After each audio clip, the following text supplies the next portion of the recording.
In a village nestled deep within the vast African savanna, there stood an ancient baobab tree that towered over the land. Its branches stretched wide, casting a protective shade over the village. This baobab was no ordinary tree. It was believed to be the home of the Nyota, the guardian angels of the village. The Nyota were mystical beings, invisible to the naked eye, yet felt by every soul in the village. They were the spirits of ancestors who had returned to watch over their descendants, guiding them with wisdom and protecting them from harm. The villagers believed that as long as the baobab tree stood tall, the Nyota would remain among them, shielding the village from danger and misfortune. One such Nyota was named Amani, a gentle soul known in her earthly life for her kindness and wisdom. Amani had been a healer, tending to the sick with herbs and potions she prepared from the plants that grew around the baobab. In the afterlife, she continued to watch over her village, whispering advice into the ears of those who sought her guidance. Amani was particularly fond of a young girl named Zawadi, who often came to the baobab to sit beneath its shade and listen to the wind rustle through its leaves. Zawadi was a curious child with a brave heart and a mind filled with questions. She would talk to the tree as if it could hear her, sharing her dreams and fears with the Nyota. One day, a great drought befell the land. The rivers dried up, and the fields cracked under the relentless sun. The village elders gathered under the baobab, their faces lined with worry. "The crops are failing, and the livestock are weak," they lamented. "If the rains do not come soon, we will all perish." Hearing their concerns, Zawadi decided to seek the Nyota's help. She knelt beneath the baobab and closed her eyes, whispering a plea to the guardian angels. "Please, Nyota, help us find water. Show us how to survive this drought." Moved by Zawadi's earnest prayer, Amani and the other Nyota gathered in a circle above the baobab.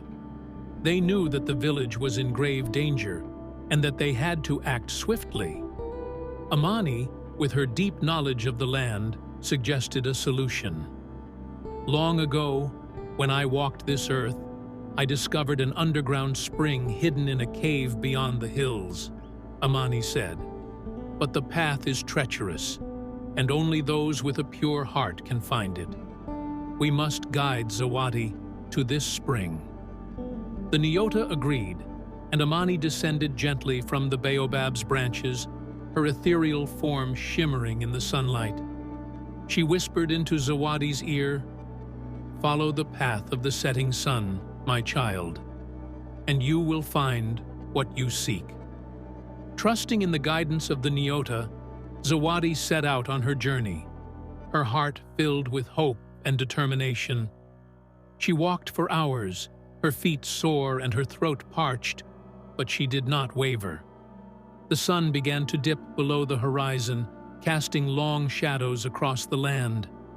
Just as she was beginning to lose hope, she saw a faint light in the distance. As she drew closer, she realized it was the entrance to a cave, just as Amani had described. Summoning her courage, Zawadi entered the cave and followed a narrow path that wound deep into the earth. Inside, the air was cool and damp, a stark contrast to the scorching heat outside. The further she ventured, the louder she heard the sound of trickling water. Her heart quickened with excitement as she rounded a corner and saw a small underground spring, crystal clear and shimmering in the dim light.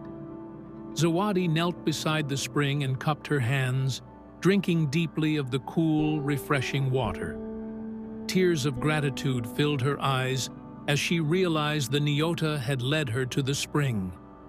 She filled her gourd and hurried back to the village, guided by the soft glow of the Nyota who lit her path. When Zawadi returned, the villagers rejoiced. They drank from the gourd and felt their strength return. With Zawadi's guidance, they traveled to the spring and gathered enough water to sustain them through the drought. The village flourished once more, and the elders praised the Nyota for their protection. From that day forward, the villagers honored the baobab tree as the sacred home of their guardian angels.